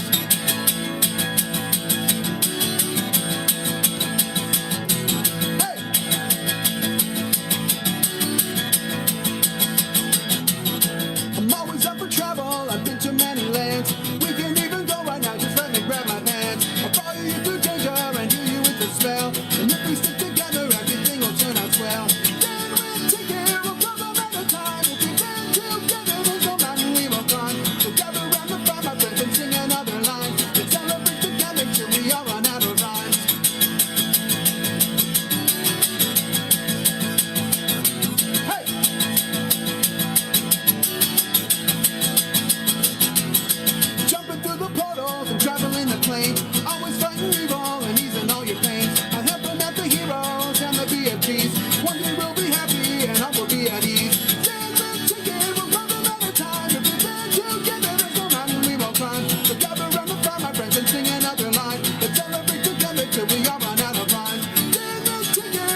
All right, folks, I'm back. I totally forgot to prep Melf's song. So we're actually going to end the day on Lords of the Ice, which is for Frost Giants. I went with a frosty choice for Gazrick. I totally forgot Melf has a song. My bad. My bad. All right. So we're going to go into Q&A while Briv jumps all the bosses. Well, Briv jumps all the bosses. But we will be able to go back and look now. See, now I'm going to go back one level to 50, and I'm going to see if this is an armored boss. Hey, it's an armored boss. All right, it's the Tarrasque. Oh, jeez. All right, let's get everything off here. We will leave a tank out for the Tarrasque. Not that it matters. The Tarrasque is going to be attacking us all over the place. Oh, and I should probably level up click damage so that I can actually kill these things. There we go. Let me put Gazrick in. Oh, 7. Slot 7. That's right. The armoredest of bosses. Yeah, I mean, canonically, definitely the armoredest of bosses. I should have a tank in just so that I have a little more health. All right, so what we're going to be looking for again is the icon, the armor ablation icon. The Trask may be too big to show it. Oh, no, there it is. So right here, this little circle like with a crack in it. I don't know what this is trying to symbolize, but you can see a very thin blue line here slowly filling up. Slowly filling up. This is a snowing level, I believe.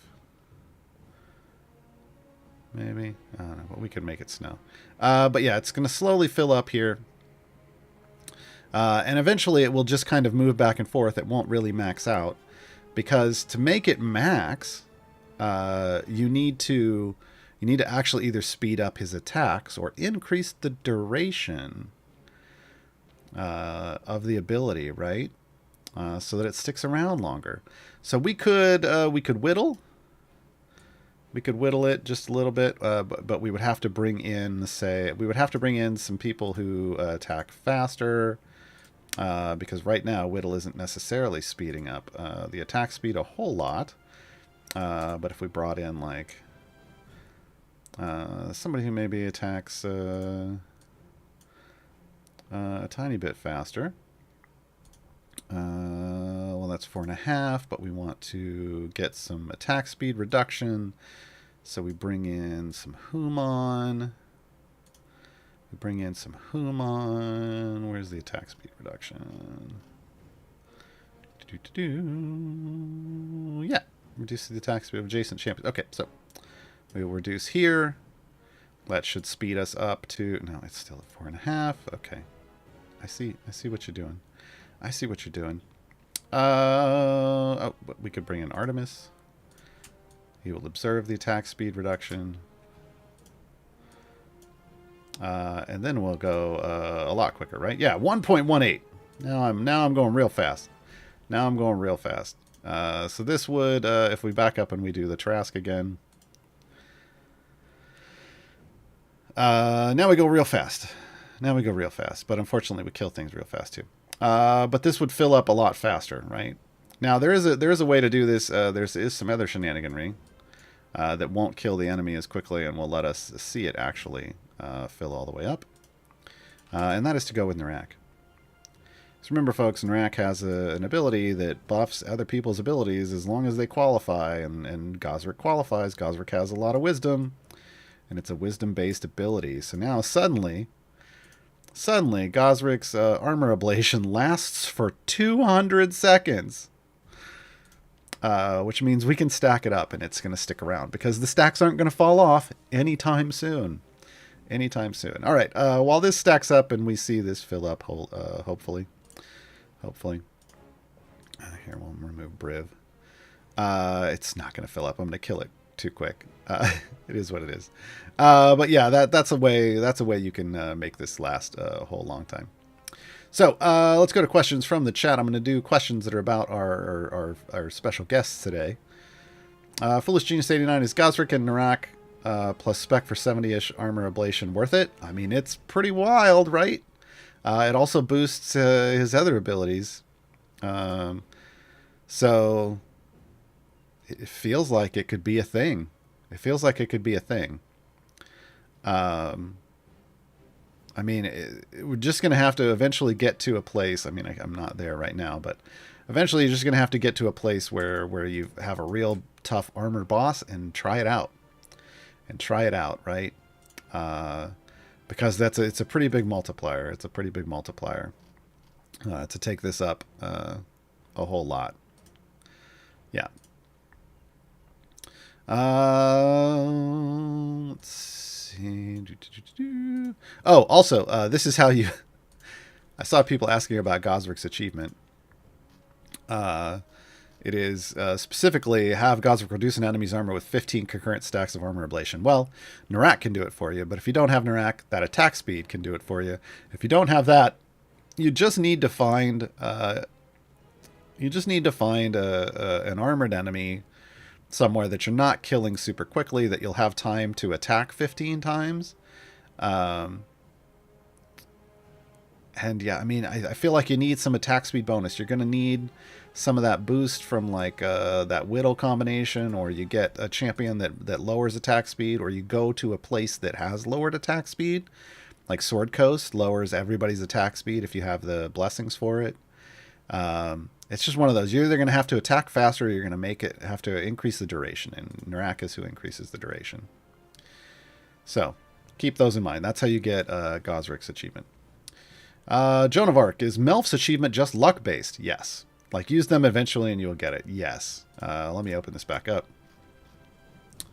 Melf's achievement is complete 200 consecutive areas with Melf's speedy supplement providing the same buff. Well, remember, his buff could rotate every 50 areas to one of 3 options. So to get it to do the same one 4 times, it's just luck. You just got to use Melf a lot. While we're here, Orkira's is have Orkira trigger self-sacrifice and survive the full duration.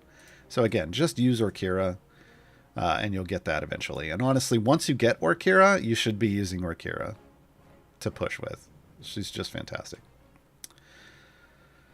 What is Gazrick's origin? Were they a C&E creation? No, they come from Rivals of Waterdeep. So that is the streamed show, Rivals of Waterdeep.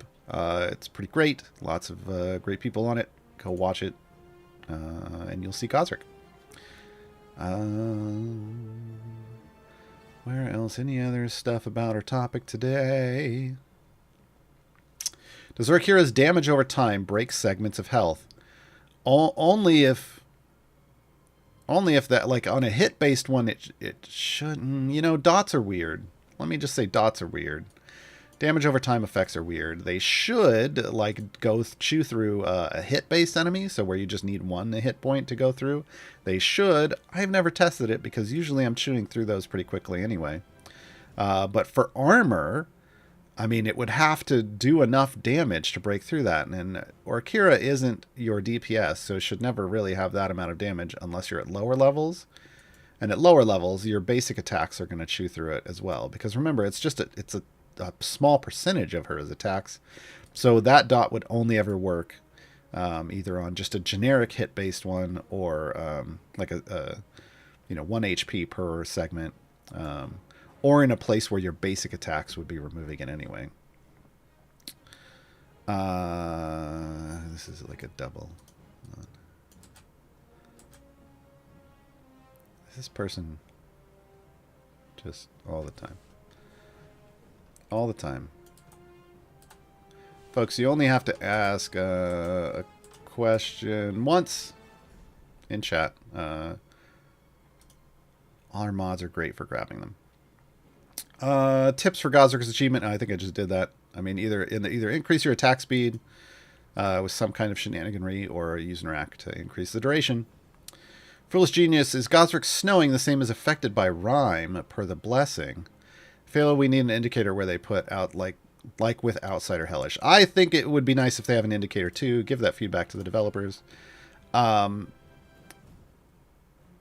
honestly don't know, because this is brand new. I don't know if it's the same as affected by rime. Potentially? Honestly, I just like that. I just like that he has an on-demand snow with his ultimate. Like, hi, it's not snowing because we're underground. Hey, guess what? It's snowing even though we're underground. Sinister Beer. I've noticed that item effects for Gazrick and other champs don't match the item level anymore. I put in a ticket, but it's just from... I don't know what that means. Oh. It's not... Yeah, that's a bug. I see what you mean. For some reason, it's just showing you the base power of the item and not... yeah, that's interesting. I had not noticed that. So this item is normally... the base power is 230%, but it's golden, so it's doubled. But there should be an item effect multiplier, and we're not seeing it right now. So that's a bug. That's a bug. Yeah. Make sure you put in a ticket. They probably already know, but I would put in a ticket anyway. Just in case. Alright, I think that's everything on topic. So I'm going to go back and do all the general stuff. Twinks, where do I use the code? You come up here to the shop. Yours may not look like this. This is a new shop preview. But at the top right, regardless of what shop you're in, there's unlock a locked chest.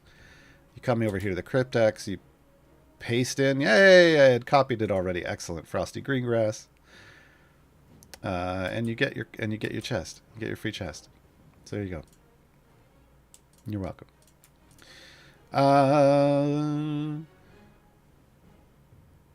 Arleon. That one's gonna confuse me forever.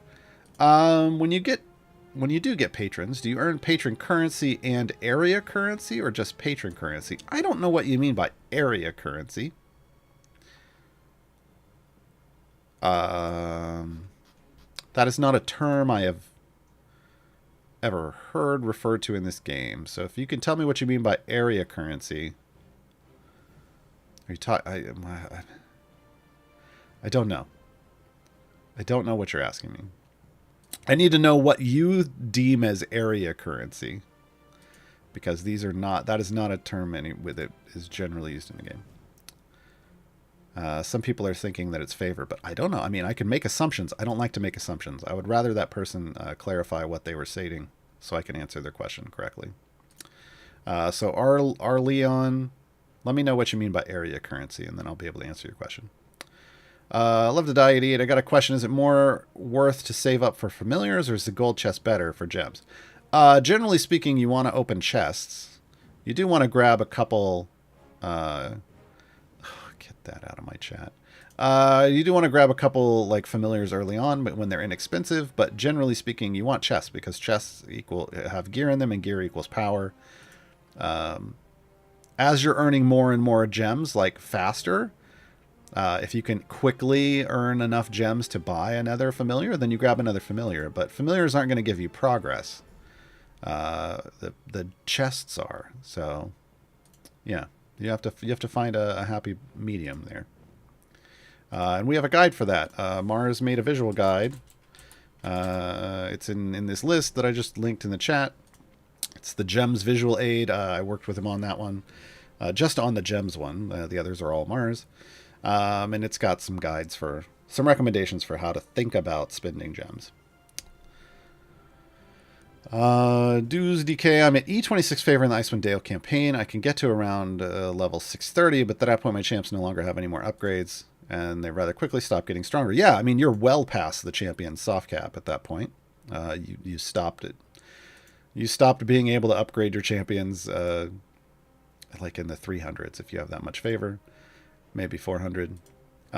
One thing you can do is you can switch from this double level up thing over to X100, and you can over level your DPS for a little bit more favor, but it's not going to be a lot.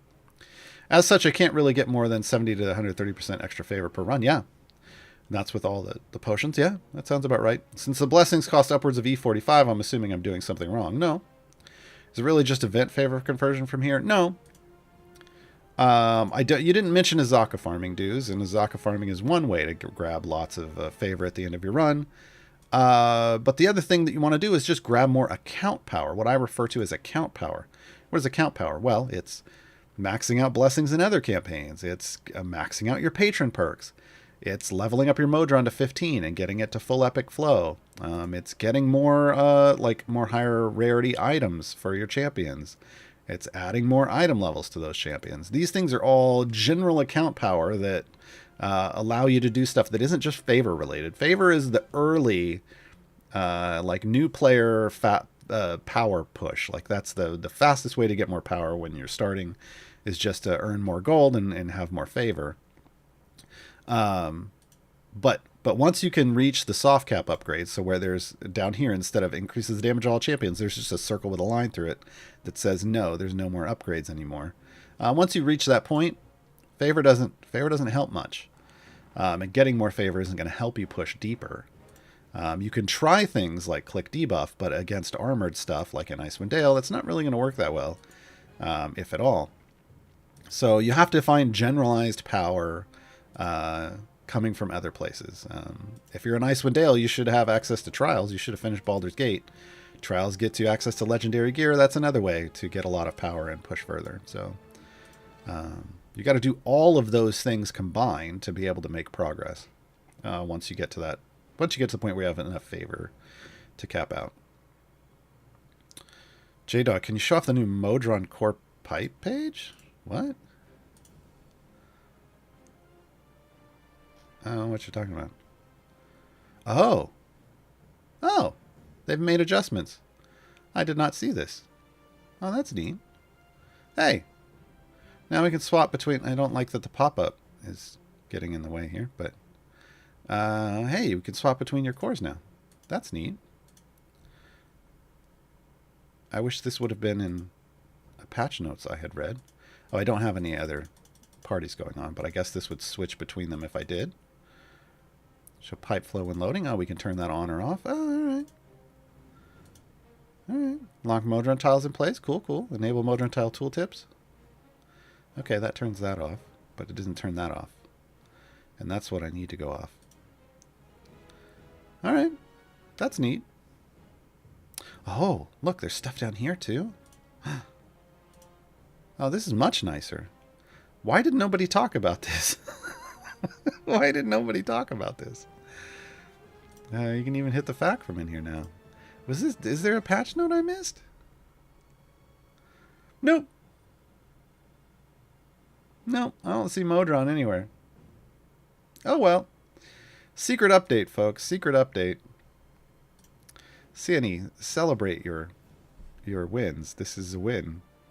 People have wanted a much nicer interaction phase over here for a while. Why are you not telling everybody about it?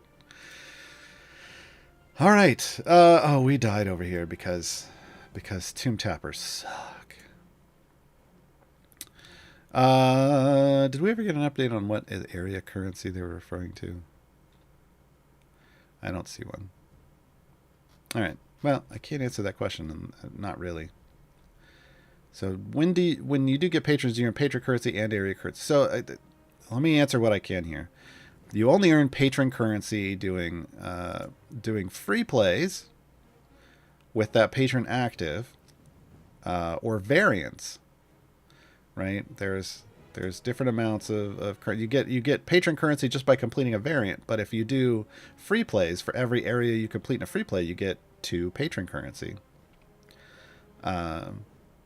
That's on top of anything else you might earn. So I don't know what the area currency was you're referring to, but everything's the patron stuff is a bonus.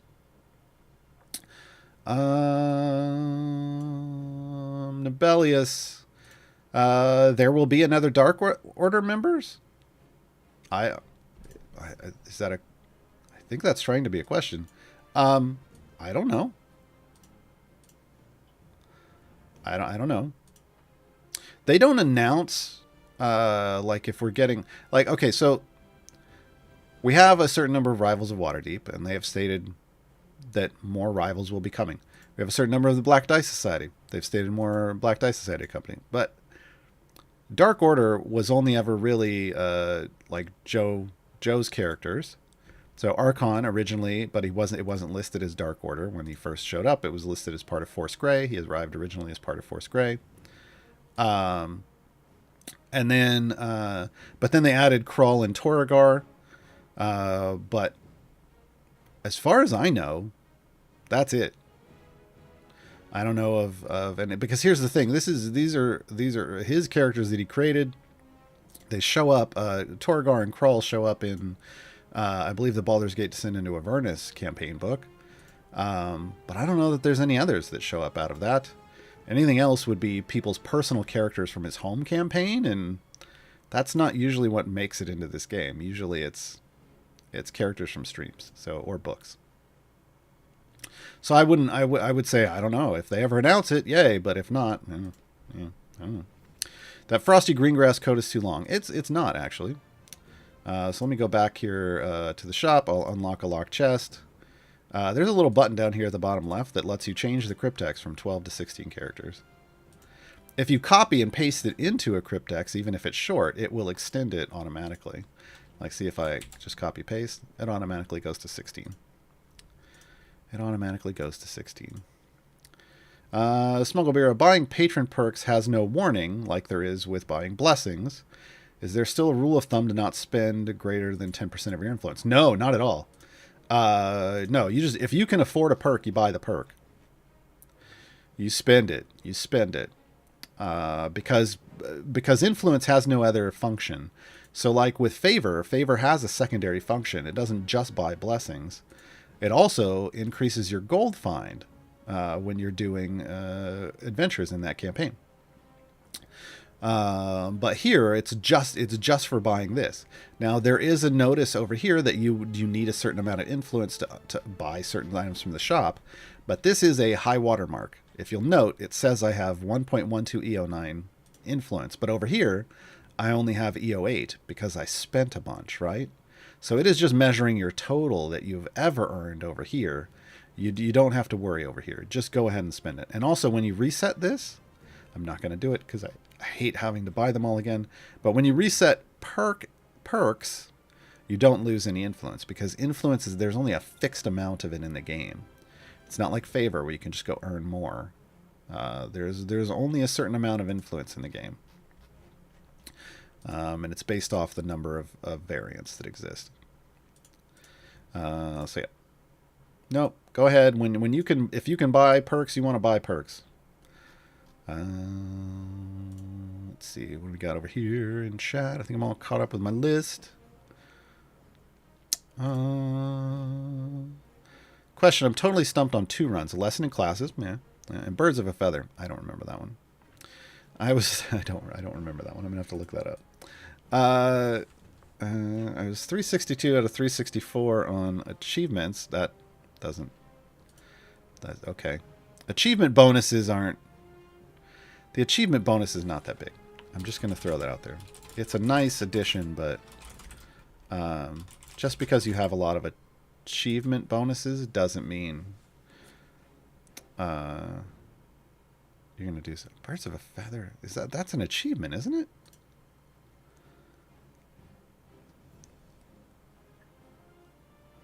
That's not a... Why am I showing Birds of a Feather as an achievement, not an adventure? I'm confused. And I would say your name, but I have no idea what it is, because it's just a lot of letters put together. Gads. I'm just going to call you Gads. Gads, you're trying to... you're just trying to get an achievement. I mean, I think it's pretty straightforward. You have to complete that adventure, that one adventure. In Ravenloft, right? Yeah. It's the excavating history. Okay, complete area 425 or something like that. Yeah.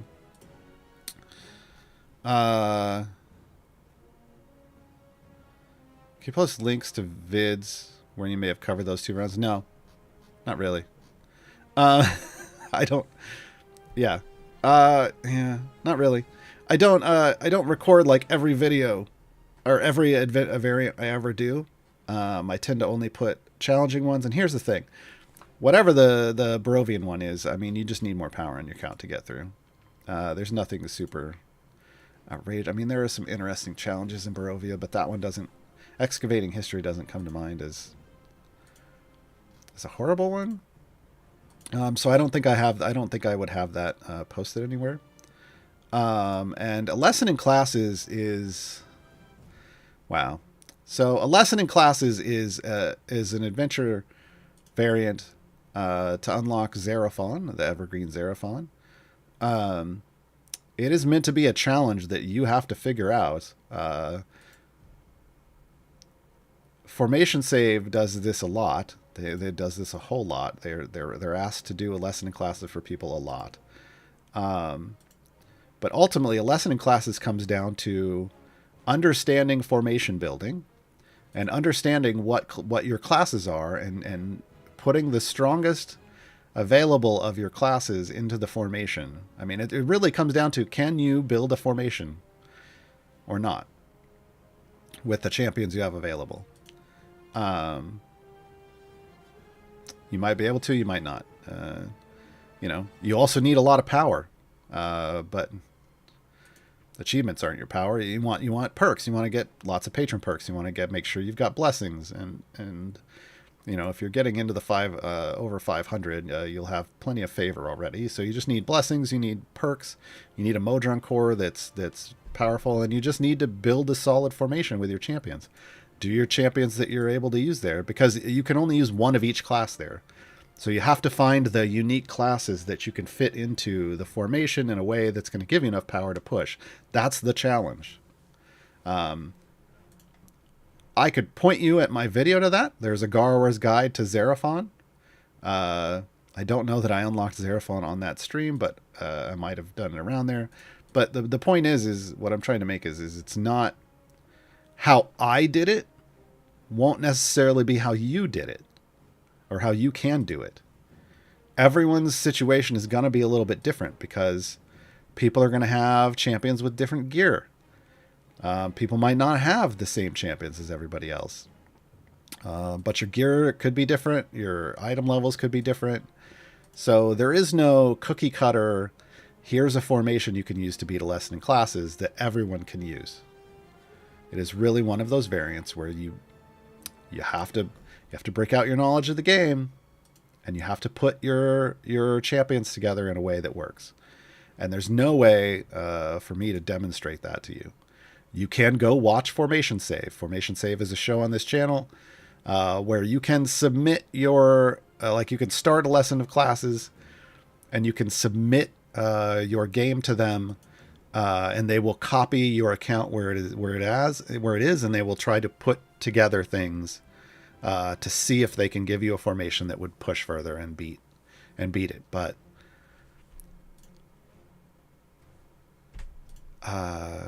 for me, I'm like, I just think you probably need more power, and then just to focus on the challenge that is building that formation. I think it's going to feel better to overcome that if you figure it out yourself. But yeah, I mean, you can go there and they can try to help you with that. But I can't.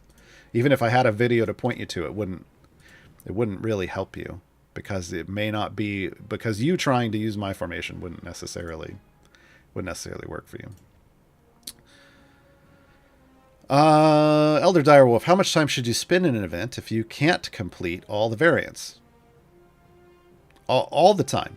If you can't complete the variants, you need to keep doing free plays and push for favor. You need to push deep. If you're not getting much favor on each of your run, then you need to get some help from the community, like in the Discord and the Formations channel, with a formation that's going to help you push further. Because the only way, if you can't complete the variants, the only way you're going to complete them is to get more favor, to get them to show up as green and say difficulty easy. And that's the only way to do that is to get more favor. Favor is the stick that you beat events with. So you have to get more favor. So you need to get some help from the community in the Discord. There's a channel for that, and there's tips on how to share like what champions you have, and they will help you find a way to push further and get more favor. I recommend pushing in Melf's formation, so Melf's free play. That formation is the most new player friendly. But you should really be spending, anytime you have tokens to spend, you should be spending them in a free play and trying to get more favor so that you can finish all the variants. And you don't want to try a variant unless it shows as green. That's going to help save you tokens too. Because just trying and failing is just going to set you back. Unfortunately, that's the one part of this game where trying something, you can't fail forward really in events on variants, sadly. Broken Trash Man, how do you unlock more levels in Modron automation? You use your Modron. I know that seems straightforward, but your Modron needs to be in your active party. Yes, you can put it in a background party, but the thing is your Modron levels up. It gets experience down here. Your Modron core gains 1 point of experience every time you clear an area with it. If it is in your background party, you are clearing areas very slowly. If it's in your active party, you're clearing them faster. So if it's in your active party, it's going to level up faster. So you literally just have to slot it into your active party and go do adventures and variants and stuff. That's how you get more levels on your Modron core.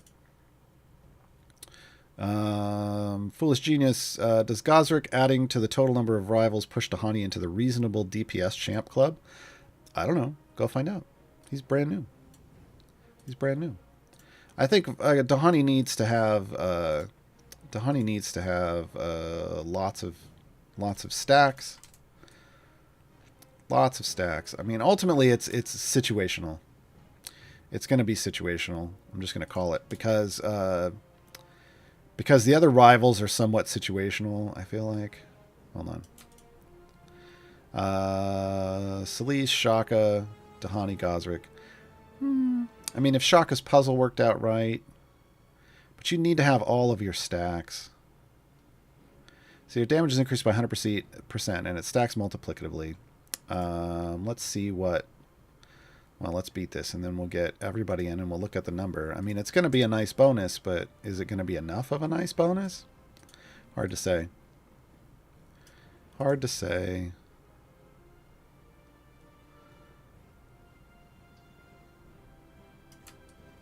I know you don't need all of Shaka, but here's the thing. If you don't have all of Shaka's stacks, you're limiting your... You're limited. I mean, you're not getting all of the bonuses, and if you're trying to make Dahani a viable champion, you might want as many as possible, right? That's where I was going with that. So this would be all of them, yeah. So if we look at Dahani, what kind of bonus is she getting now? Friendly rivalry. So it's an E6 bonus. That's nothing to laugh at, but I mean, it's self buff. That's not bad. I don't know if that makes up for the difference in power. What you need to do is you need to look at a regular formation, and then you need to compare it to just a Dahani Rivals of Waterdeep formation that's obviously got a better setup than this. This is just me throwing out hot garbage. Like that, maybe. That's not yeah. I don't know. Yeah, I mean, you just have to test it. It's... Whenever you start getting into does this make them a reasonable DPS? It's like, I mean, they were reasonable before. Most of the DPS champions in the game, functional. There's only a couple that are kind of... Yeah. So, I mean, I think they were always reasonable. I think what you're saying is, does it put them at the top? And I don't know that it does. I don't know if even adding more rivals is going to make them OP or something. I don't think that would happen. But it will make them better. Ace 007, is there another boss for a new player without trials to get gas? What? Ace, I don't know what you asked, honestly. You get Gazrick. Oh, you mean to get... Oh, I know where you're trying to... You're trying to ask about the achievement. Yeah, there's armored bosses everywhere. There's armored bosses all over this game. You don't need to be in a rush to get Gazrick's achievement. You can get it at any time. It doesn't... You can... It's not that you can only get it while the event is active. That's not a thing. So don't worry about Gazrick's specific achievement about stacking up. You can get that later. But yes, there are armored bosses all over the place. You will run into them regularly. Yeah. Smugglebeer, do you earn patron coins at different rates depending on your favor? No. Could you farm coins and favor at the same time? No. So here's the thing. The patron currency is earned by completing areas. You get 2 per area with the patron active. So again, like you run in free plays, 2 per area. If you're just trying to earn patron currency, speed runs are your best bet. You earn them real fast. But that's it. Right? This is contrary to earning favor. Favor is all about pushing deep and farming favor at your wall. Pushing deep means you're going to complete areas slower. So could you earn some currency? Sure, you're going to earn some, but you're going to earn your currency slower because you're completing levels more slowly. And then at some point you're going to stop and just sit on one level and not complete it and farm favor. At which point you've stopped earning patron currency. At which point you've stopped earning patron currency. So yeah, I mean, you can try to combine a run, but you're not going to earn favor until the end of your run. You're going to stop earning, and you're only going to earn patron currency on the way up to the point where you're going to farm favor. You can't really do both at the same time. Cybershard, hello, I just started the game. Welcome. Do I do Grand Tour of the Sword Coast, all the adventures first? No. No. Right now there's an event going on called Greengrass. You kind of just want to, once you've done the tutorial, which is this note up here, Brief Tour of the Realms, and now you're down here, you just want to go, you want to click this Greengrass icon and go do Greengrass stuff, which is what we're talking about today.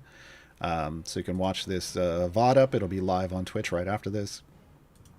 You can watch the VOD for tips on how to do that. I've also got a guide on the subreddit.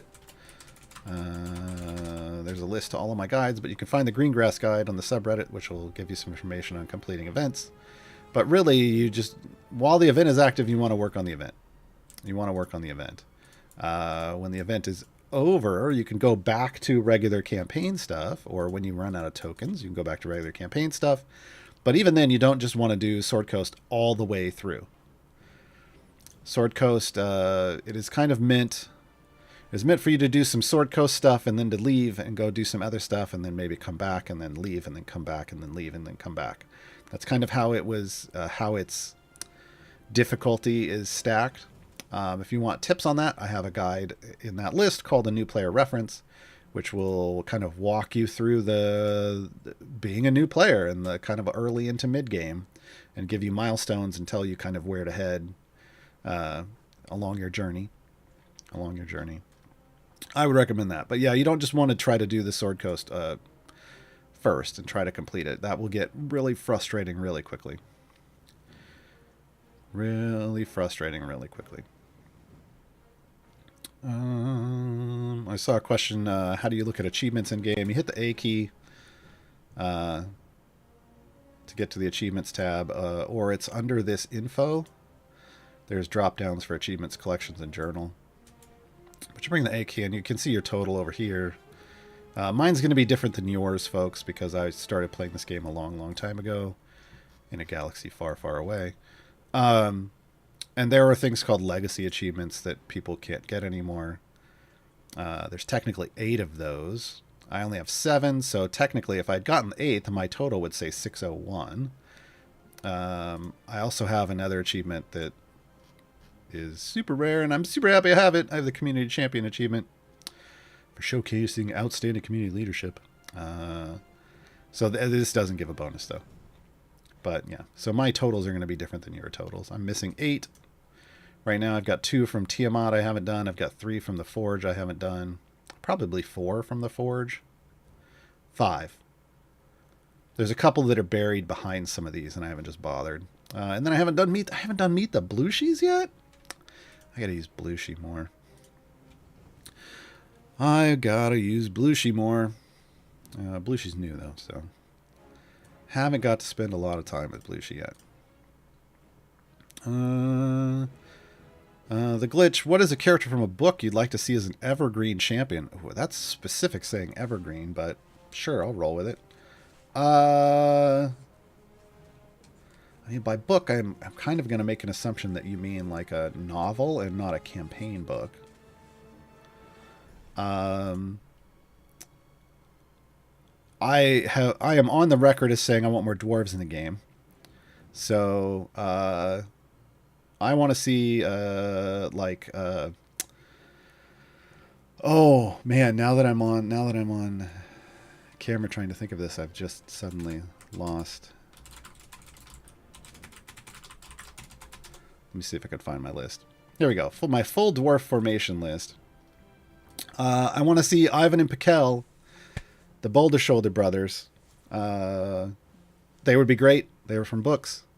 I would like to see Fist and Fury, the Tanabritches and Malabritches, the twin sisters that are also the twin kings twin queens of Gauntel Grim. So there's some that I would like to see. I'd like to see Athergate come in the game. He's from the books. A lot of these are like the Crystal Shard or the Legend of Dritz series. So yeah, I mean there's some.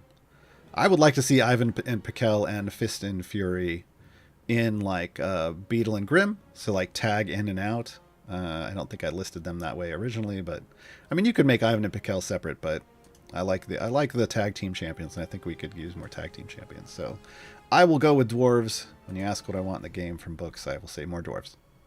More dwarves. Please. Yeah. There's some cool stuff. But also from the Crystal Shard series, or not the Crystal Shard, excuse me. The Cleric Quintet series. Just about all the main characters from that would be great in this game, but I don't know that that's going to happen. I can Ravik. I'm old. Can I get a Gaarawarr's Guide to Twitch, Reddit, and Discord? I mean, look. You just kind of watch Twitch, you read stuff on Reddit, and you go to the Discord. I don't know. I don't know what else to put there. J-Dog, do you have some fun and exciting gameplay planned for this afternoon stream on your personal Twitch? Sure. Every Saturday we do. I think it's probably going to be at the same time. I am waiting on a package to be delivered. And I kind of thought it was totally going to show up in the middle of this stream because of course it would. And I'm kind of I'm hoping that it shows up between this stream and my afternoon stream, but at noon Pacifically. So about 3 hours. I'll be over on my channel, twitch.tv/Gaarawarr, spelled like it sounds. For some gameplay, for some fun gameplay. Not Idle Champions. We play other stuff. I do play Idle Champions on my own stream. You can come join me on Mondays now for Idle Chatter. That starts at 9 a.m. Pacific. So give me a follow over there. Smuggle Beer, if you want to start reading some books that some champs appear in, where to start? Ooh, audiobooks, by the way. I'm going to throw you... Obviously, there's the Legend of Dritz series. That's the Companions of the Hall and a bunch of their friends. But that's 40-something books. So dive in at your own risk. That's a lot of time. I have them all right over there, but I've been reading them for decades. I would start with the Brimstone Angels. Foolish Genius got there before I did. The Brimstone Angels series is fantastic. It's by Aaron M. Evans. Aaron is one of the writers of adventures in this game. So just fantastic stuff. Aaron's Brimstone Angels characters are in the game too. Both Farida and Havilar, the namesakes, are in the game, as is their adoptive father Mahen. But those books are available. It's hard to find them actually in paperback. They are all in, I think there's auto books or digital. Those are a fantastic place to start, I think. But not all of these characters are in books.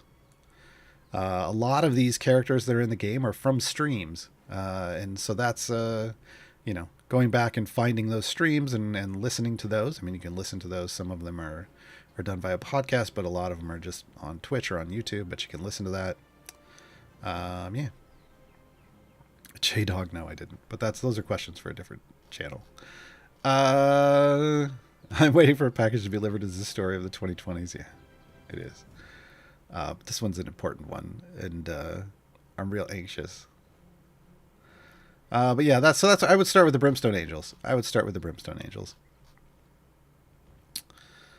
So it's like, oh my gosh, 40 books? Oh, there's a lot. Look, they have continued to write those books. There's more coming out. We're in the middle of a new series of books.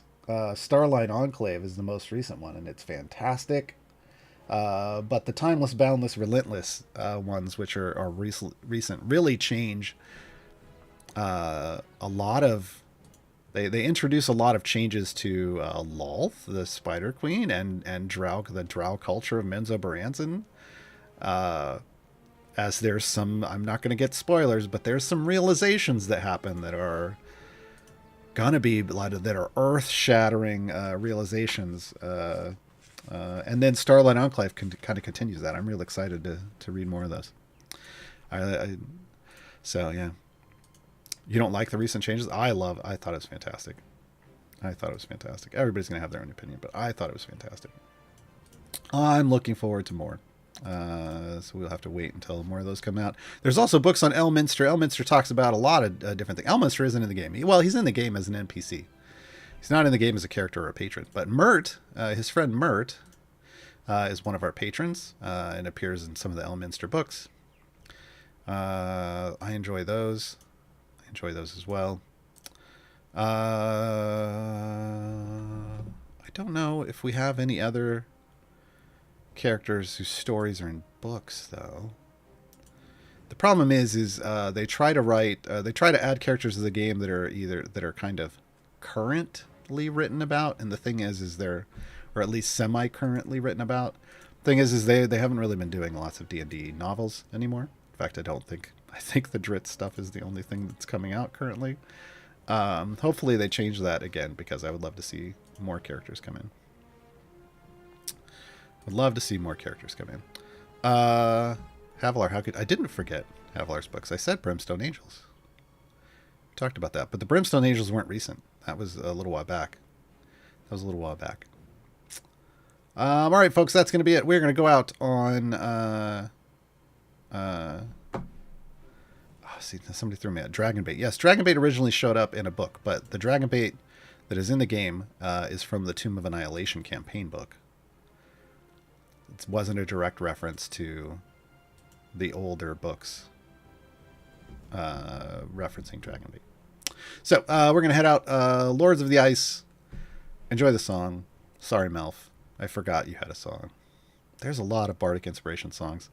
Folks, go listen to them in my guide to Bardic Inspiration. There's links to all of them, which I should have known, and I didn't. Bye, everybody. Have a great day.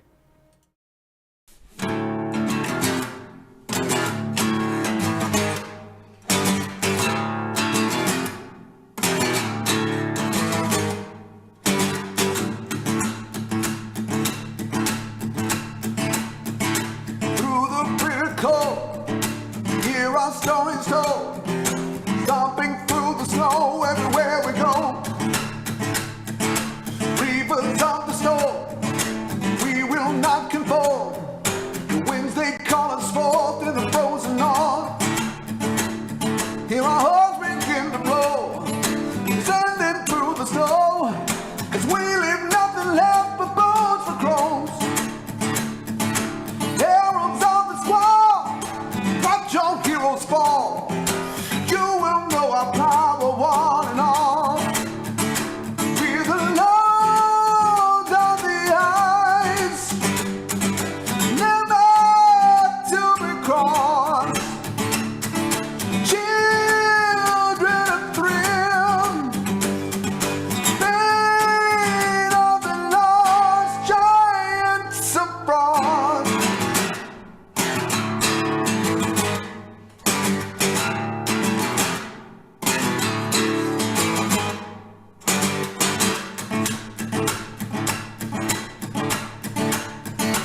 Marching through the street, our boots will crush the meat, grind you into meat underneath our feet.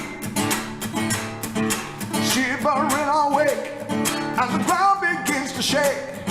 The breaking of your hope will seal your fate with a love.